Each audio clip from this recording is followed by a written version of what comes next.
Olá, boa tarde. Estou aqui de novo na nossa escola da oração. Ontem eu falei sobre intimidade, né, sobre avivamento, né, e agora eu quero falar a base do avivamento. Por que que a oração é tão importante? Por que que a oração é tão combatida? E por que que a oração é tão negligenciada, né? A oração é importante porque o próprio Deus falou, né? Se o meu povo que se chama pelo meu nome se humilhar e orar. Então ele já deu a receita, orar. Em Jeremias capítulo 33, verso 3, ele fala assim, o meu povo, tá aqui, clama a mim e responder-te-ei. Então Deus, olha, clama que eu vou te responder. E por que que a oração é tão combatida? O único que combate a oração é Satanás. Porque ele sabe que a hora que nós começamos a orar, nós passamos a desenvolver um relacionamento com Deus. Não porque nós merecemos, mas pela nossa obediência. Nós começamos a cumprir aquilo que Deus está fazendo. O próprio Jesus Cristo, ele tinha uma vida de oração. A vez que ele acordava bem cedo e orava até o sol sair. E aí depois de passar esse período orando, é que ele ia curar, libertar, restaurar, pregar, multiplicar pão, essas coisas. Mas se nós vemos no decorrer da Bíblia, né, desde o comecinho, os homens buscavam a Deus. E até o homem natural que não conhece a Deus, eles buscam a Deus. Ele busca Deus na natureza, busca Deus nos animais, busca Deus num pedaço de verdura, busca Deus num monte de coisa. Mas eu quero falar sobre a oração ao Deus Todo-Poderoso. A Bíblia diz que o primeiro que começou a buscar Deus foi Enoque. Enoque buscou a Deus e Enoque conheceu a Deus. A Bíblia diz que Deus andou com Enoque. O relacionamento se estreitou de tal forma que Deus levou Enoque para si. Enoque não morreu, né? Então, quando a gente começa a ter um relacionamento com Deus, nós corremos o risco da imortalidade. Você fala assim, mas eu conheço um monte de gente que orou e morreu. Como assim? Porque o caráter de Deus começa a ser desenvolvido em nossa vida. A santidade de Deus começa a nos envolver. E a Bíblia diz que quando os salvos, ele não morre, ele passa da morte para a vida. Então, a oração ela resolve tudo. A oração é a arma mais poderosa depois da palavra. Se você vê Neemias, Israel foi levado cativo, o povo foi levado cativo, desmoralização total. Neemias estava numa posição segura, ele era mordomo do rei. E muitas vezes nós não oramos porque nós temos uma posição segura. Nós estamos seguros em algum lugar, de alguma forma. Só que Neemias, ele estava numa posição de falsa segurança, porque ele era escravo. O povo dele era escravo. Então, quando Neemias soube que o seu povo tinha sido levado cativo, que a cidade dos seus pais havia sido destruída, ele não foi pedir conselho para o amigo, ele não foi para o WhatsApp, ele não foi para o Facebook, Neemias se sentindo triste. Neemias, ele se retirou e passou uns dias em jejum e oração, ali se humilhando diante de Deus, ali clamando diante de Deus, pedindo perdão dos pecados. E quando ele saiu daquele período de oração, ele volta a exercer suas funções, já estava tudo resolvido. Não foi Neemias que foi pedir para o rei, foi o rei que foi até Neemias e perguntou o que está acontecendo.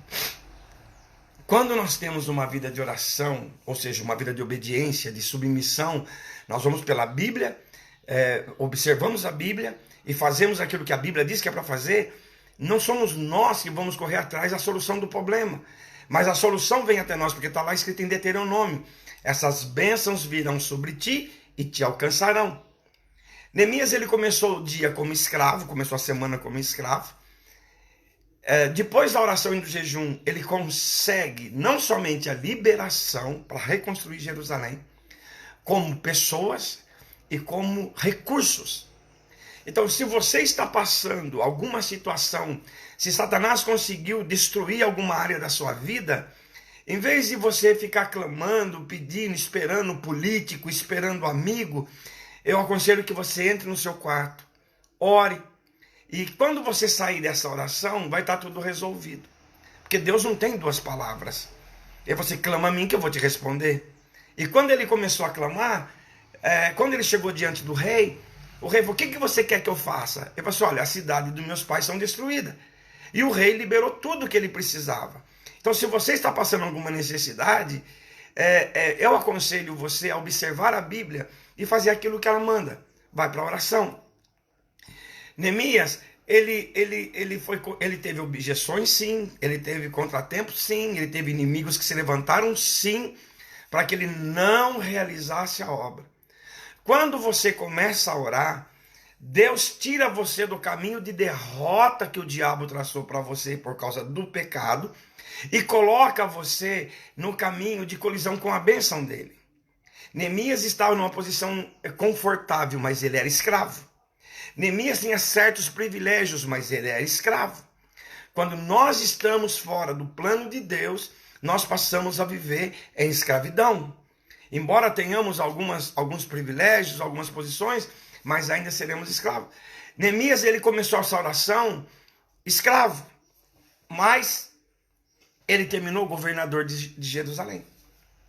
Deus o honrou de uma tal forma, porque ao se submeter à vontade de Deus, Deus o colocou no lugar. Talvez você está aí frustrado com alguma área da sua vida porque você está fora do plano de Deus. Talvez você esteja numa posição onde você se sinta confortável, onde você se sinta seguro, onde você tem uma certa influência, mas não esqueça que se você estiver fora do plano de Deus, você vai se sentir frustrado e você vai ser um escravo. Outra pessoa que venceu pela oração é Esther. Eu sou apaixonado por Esther. Órfã, escrava, foi tirada de seu tio, levada para o palácio do rei. Ali foi o primeiro concurso de beleza da história.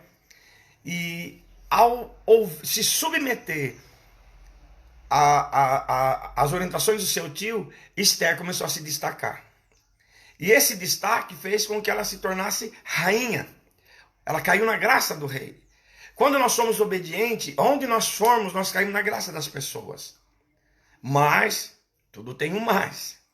Dr. Morris Cerullo fala que toda verdade tem seu paralelo. Levantou-se o inimigo também. Você tem que estar preparado e não pode ignorar os inimigos. Saulo fala assim que ele não ignorava os ardis de Satanás. Nós não podemos fazer vista grossa para Satanás. Nós não podemos fazer vista grossa, ser condescendentes com o inimigo do reino. Levanta-se o inimigo e novamente entra a oração. Esther, no começo ela não quis se envolver, porque ela era rainha, ela estava protegida, ela estava acobertada, tinha privilégios, mas o seu tio disse: se você não agir, Deus vai levantar outra pessoa e você vai perecer.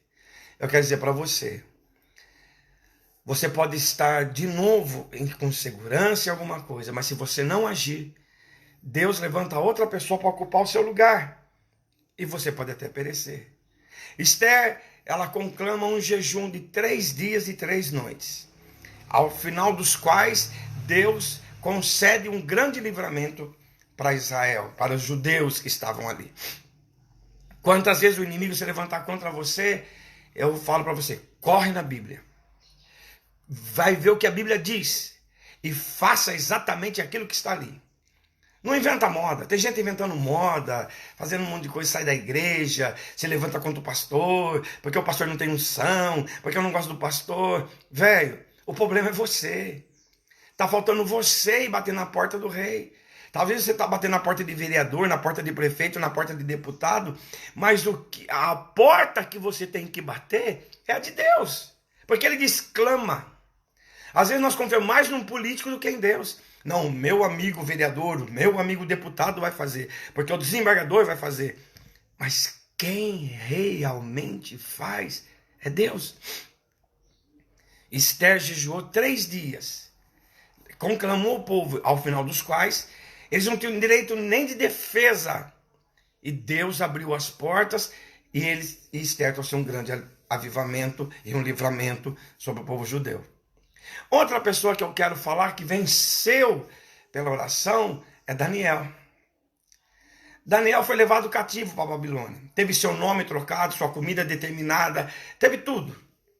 Muitas vezes, as situações, ela quer mudar a nossa maneira de ser. Tem pessoas que falam, para você ser abençoado faz tal coisa, para você ser abençoado faz... se você parasse de ser assim. Um dia me disseram assim, que eu não tenho perfil, né? O Éder não tem perfil. O Éder é pastor de pobre. O Éder é isso, o Éder é aquilo. Mas as pessoas que disseram isso nunca abriu uma igreja. Não sabe o que é ganhar alguém para Jesus, sair do zero e começar a servir ao Senhor. Daniel, ele viu que tinha alguma coisa errada, porque o tempo de escravidão já tinha acabado. Escravidão essa que Deus permitiu. Você não pode esquecer que tudo que acontece na sua vida é com a permissão de Deus, tanto bem como o mal. O bem é para você aprender, o bem é para você se divertir, para você se regozijar, glorificar o nome dele. E o mal que Deus permite para você aprender. Para você aprender que sem ele você não é nada. Para aprender que você depende dele. Para aprender que nós somos finitos. E Daniel, ele começa a orar e jejuar. E aquele jejum se prolonga por 21 dias. Ao final dos quais, vem um anjo falar com ele. Daniel fica doente. Daniel cai de cama. Mas o anjo vem falar com ele. Não importa as circunstâncias que você esteja passando. Persevere. Persevere naquilo que a palavra está falando. Você pode ficar doente, você pode ser abandonado, porque os amigos de Daniel fugiram, deixaram ele sozinho. Daniel desmaiou, mas o anjo falou assim, olha, desde o primeiro dia que aplicasses o teu coração a buscar a Deus, eu te fui enviado com a resposta. Meu irmão, você que está assistindo esse vídeo, que vai ver posteriormente, não desista. Porque a partir da hora que você colocou no seu coração de buscar ao Senhor, de orar, não digo de você precisar orar o dia inteiro, ora aquilo que está no seu coração, faz aquilo que você consegue fazer, porque o anjo já foi enviado com a resposta para você. A sua vitória já está chegando. Esther, Neemias, Daniel. Daniel, Deus fechou a boca dos leões. Era o final para Daniel, era o fim. Talvez você está no fundo do poço. Talvez você não vê saída. Persevere, persista. Finque os pés e os joelhos no chão. O coração na palavra. Busque ao Senhor. Que ainda que se levante, eu nem sei como que chama um bando de leões, não sei como que chama. Mas vai lá um bando de leões se levantar contra você. Deus vai ordenar que eles fechem a boca a seu respeito. Os amigos de Daniel, que também foram para a oração e para o jejum, foram lançados na fornalha. Não tema, não fique com medo, ainda que se levante contra você os piores inimigos. A Bíblia diz que a força dos teus opressores nunca te alcançará. Sobre a tua tenda, sobre a tua vida, sobre a tua família, sobre teus negócios, sobre o teu ministério, está a bênção do Senhor. Sobre ti não vale encantamento. Daniel, ele perseverou. O anjo falou assim, olha, eu trouxe a resposta. E o anjo ainda diz, foi por causa das tuas orações que eu vim. Então clame, interceda, busque, batalhe. E Deus vai te ouvir, porque ele diz, ele falou assim, ó, clama a mim, quer dizer que Deus quer te ouvir. Ele está esperando você clamar. Ele está esperando que você vá até ele. Jesus, esse não tem nem explicação. Jesus, ele é filho de Deus, mas ele se esvaziou. Ele não usou os seus atributos divinos. A Bíblia diz que ele foi tentado em tudo, desde uma mentirinha até pegar neguinha lá na esquina. Desde uma coisinha insignificante até, se tivesse um revólver, dar um tiro em alguém. A Bíblia diz que ele foi tentado em tudo, mas sem pecados. Jesus não pecou. Jesus, ele passou dos 13 aos 30 anos, quase 18 anos, se preparando. Quando ele foi batizado, a Bíblia diz que ele estava cheio do Espírito. Então nós só conseguimos servir ao Senhor quando nós estamos cheios do Espírito. Ele foi levado ao Jordão cheio do Espírito. João, seu primo, tentou tirá-lo daquilo, tentou tirar da cabeça dele e batizar. Eles tiveram uma discussãozinha ali, mas Jesus falou, deixa como está. Isso significa que até parentes, amigos seus, em algum momento, vão tentar tirar você de obedecer a Deus. Vão tentar tirar você de cumprir a palavra de Deus. E a Bíblia diz que quando Jesus ele foi batizado nas águas, quando ele saiu, ele foi batizado com o Espírito Santo. E cheio do Espírito Santo, ele vai para o deserto. A gente está acostumado a falar assim, que Jesus foi para o deserto para ser tentado. Não, Jesus foi para o deserto para vencer, para conquistar a minha e a sua vitória. Porque quem estava lá? O diabo estava esperando ele lá. Então Jesus ele venceu o diabo como? Pela palavra. Todas as investidas do diabo contra Jesus, Jesus venceu pela palavra. Eu quero convidar você que não é aluno da escola bíblica, que você procure uma, que você chegue perto de um professor, chegue perto de um pastor, incomode ele, fala o que está escrito aqui, eu quero aprender. Faça instituto teológico, se a sua igreja tiver, vai para a escola bíblica, vai aprender. Porque não é na nossa força, mas é pela palavra. Não é no eu acho, não é no eu sinto, mas é pelo assim diz o Senhor. Jesus orou e jejuou 40 dias. Nesse final, o diabo veio falar com ele. O diabo tentou, o diabo perseguiu, o diabo mentiu, tentou manipular, mas Jesus se fortaleceu na oração e na palavra, porque antes de ir para o jejum, Jesus dos 13 até o batismo, ele estudava a palavra, está lá que Jesus estava no templo, ele discutia a lei com os doutores, ou seja, Jesus aprendeu a palavra. E você diz que é cristão e não vai na escola bíblica, não lê Bíblia. Ou você tem filhos e não lê, mas acorda cedo, não interessa. Você prefere acordar cedo no domingo, levar seu filho ou levar você na escola bíblica? Ou você prefere passar noites e noites no hospital ou sair de madrugada e buscar filhos na delegacia, como eu já vi muito? E a Bíblia diz que Jesus ele orava, a oração era contínua na vida dele. De tanto que seus discípulos não pediram para Jesus, ensina a gente a expulsar demônio, ensina a gente a curar, ensina a gente... Não, Senhor, ensina-nos a orar. Eles pediram para que Jesus os ensinasse a orar. E Jesus faz o quê? Ensina o Pai Nosso. E o que o diabo faz? Ele tira o Pai Nosso da igreja.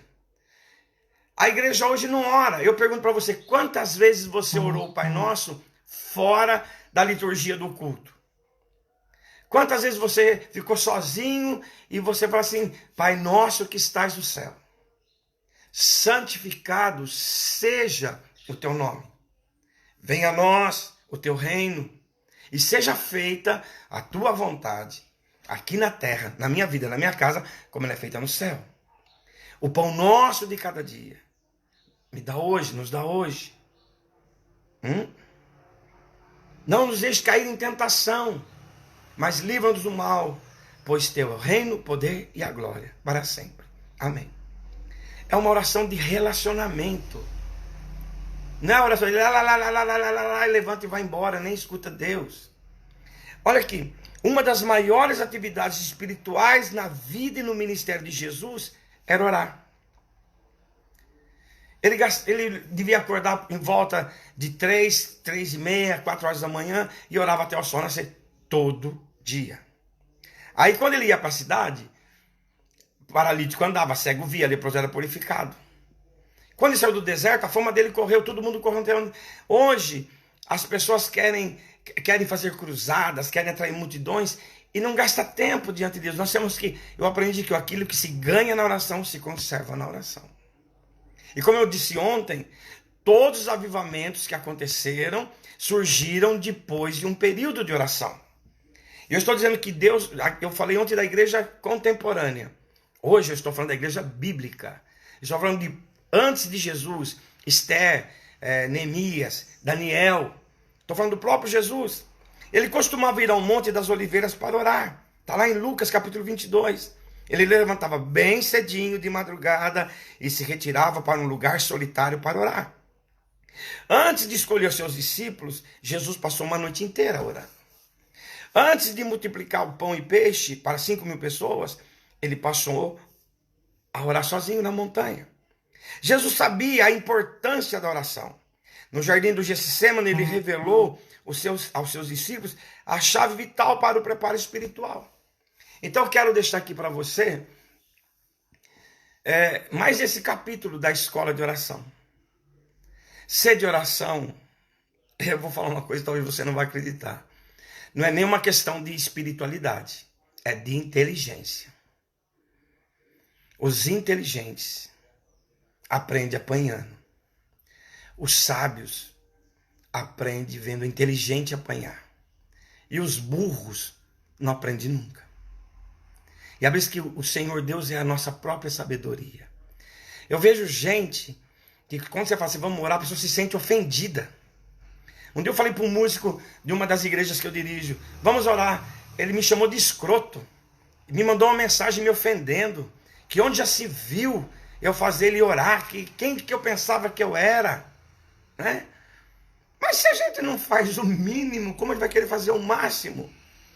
Então eu quero que você avalie a sua vida, avalie a sua situação. Éder, está tudo bem, eu estou bem empregado, meus filhos estão bem, eu não preciso de nada. A Bíblia diz que Enoque também não precisava de nada. Mas a Bíblia diz que Enoque começou a buscar a Deus. A Bíblia diz que Enoque buscou tanto a Deus que Enoque andou com Deus e Deus levou para si. Então, essa história que a gente ora porque a gente precisa, nós não precisamos. Nós temos que orar não porque nós precisamos. Você que é casado, né? Lembra quando você era apaixonado, enamorado da sua esposa, da sua namorada? Tem gente que atravessava a cidade a pé. Ia para ver a namorada. As meninas passavam o dia inteiro esperando o namorado chegar. Quando eu era pequeno, eu morava num sítio, então tinha gente que namorava só no final de semana. De sábado, eu via aquelas meninas que subiam a rua devagar a semana inteira, no sábado elas vinham correndo para casa e não faziam nada. Corriam, trabalhavam na roça, tomava banho, arrumava cabelo, arrumava unha, fazia tudo, esperando o namorado chegar. Eu morava na usina São João, ia namorados de Araras, ia namorados de Limeira, de Cordeirópolis para namorar lá. E às 10 horas tinha que ir embora, porque às 10 horas o pai mandava embora. E para eles não tinham cansaço. A oração não é porque eu preciso de Deus. A oração é porque eu quero estar com Ele. Se você não tem sentido o desejo de orar, se você não tem sentido o desejo de ler a Bíblia, alguma coisa está errada. Alguma coisa está errada. Porque quando eu oro, eu falo com Deus. E quando eu leio a Bíblia, Ele fala comigo. Neemias, ele estava fora do plano. E a oração levou ele. Esther, ela foi colocada num lugar estratégico para trazer um livramento. Eles faziam partes, eles eram peças do jogo, do universo, da edificação do reino. Talvez você esteja aí na sua empresa, na sua casa, cansado. Talvez você está até pensando em se mudar de igreja, ou nem vai mais na igreja, vai ser um desigrejado.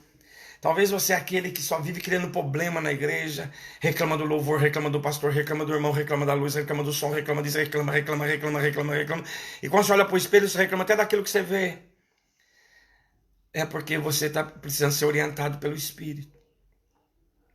O segredo da oração é ser originada, mantida e dirigida pelo Espírito. Jesus, ele trabalhou 3 anos e meio só. 3 anos e meio.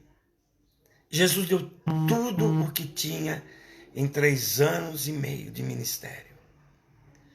Mas o resultado das orações dele estão aqui até hoje, 2019 anos depois da sua partida. Não desanime. Eu quero orar por você. Eu quero clamar ao Senhor por você.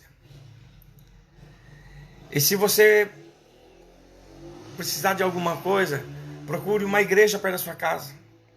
Tem a igreja do Evangelho Quadrangular, a sede, né? O pastor não gosta de chamar de sede, mas ali do lado do tiro de guerra, do Torto da Jano, 1500, a Catedral Ebenezer, às quintas-feiras, às 19h30 e aos domingos às 18h. Tem as congregações nos bairros, tem a Assembleia de Deus, Madureira e Missão, tem a Filadélfia, Você não tem medo de falar o nome das outras igrejas? Não. Eu teria medo de falar de uma biqueira. Eu teria medo de falar para você, vai no boteco encher a cara. Não. Procure uma igreja onde a Bíblia é pregada, Jesus é o Senhor, o Espírito Santo é honrado. Procure uma igreja onde se cultiva a velha arte da oração. Eu tenho certeza que Deus tem. Não seja infantil. Deus tem muita coisa a fazer na sua vida. Mas os crentes infantis, as crianças, você chama para orar, a pessoa fica brava. Ah, mas eu tenho que fazer tal coisa. Hein? Qualquer coisa, presta bem atenção no que eu estou falando. Qualquer coisa que tire você da oração é o diabo. Mesmo que seja dentro da igreja. Ah, eu tenho que cuidar das crianças, eu tenho que fazer isso, mas eu não posso ir na oração.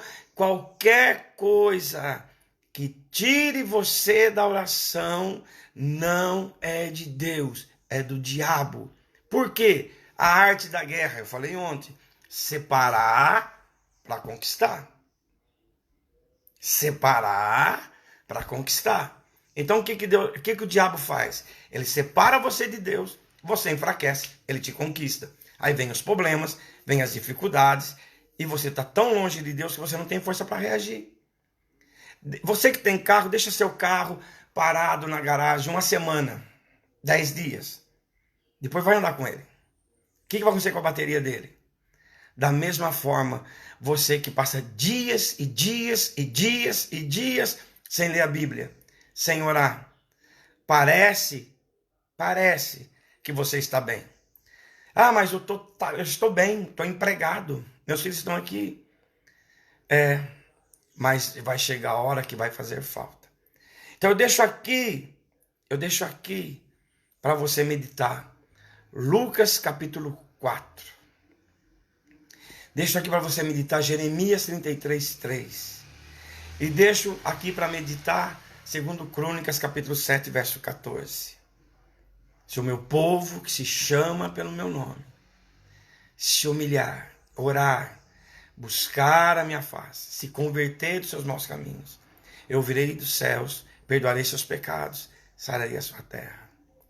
Se você pegar 2 Crônicas, capítulo 7, você vai ver que Salomão ofereceu 300.000 vacas, 300.000 ovelhas, fez um sacrifício que foi do balacobaco.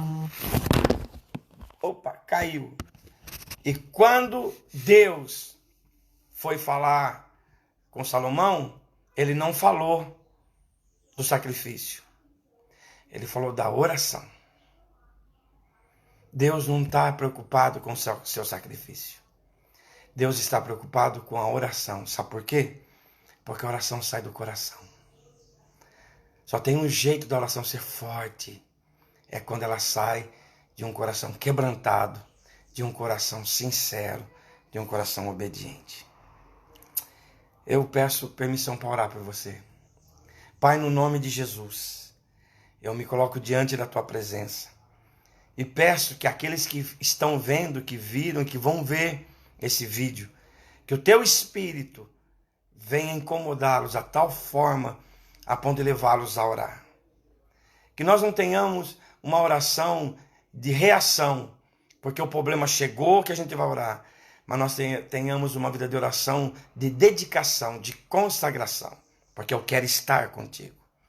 Fica no altar de cada coração, no nome santo e poderoso de Jesus. Quero deixar o convite para você. Nós estamos às terças e aos sábados na igreja quadrangular do Morro Branco e do Rubi.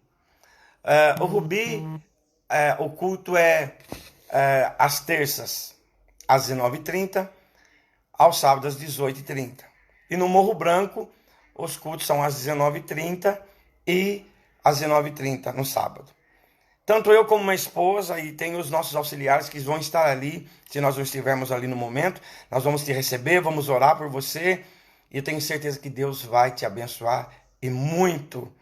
Mas a única pessoa que pode resolver os seus problemas, que pode resolver as inquietações do seu coração, é o Senhor Jesus. E ele disse, quando fores orar, entra no teu quarto, fecha a porta atrás de você e ore. E seu Pai que vem em secreto te recompensará. Fique com Deus e até amanhã.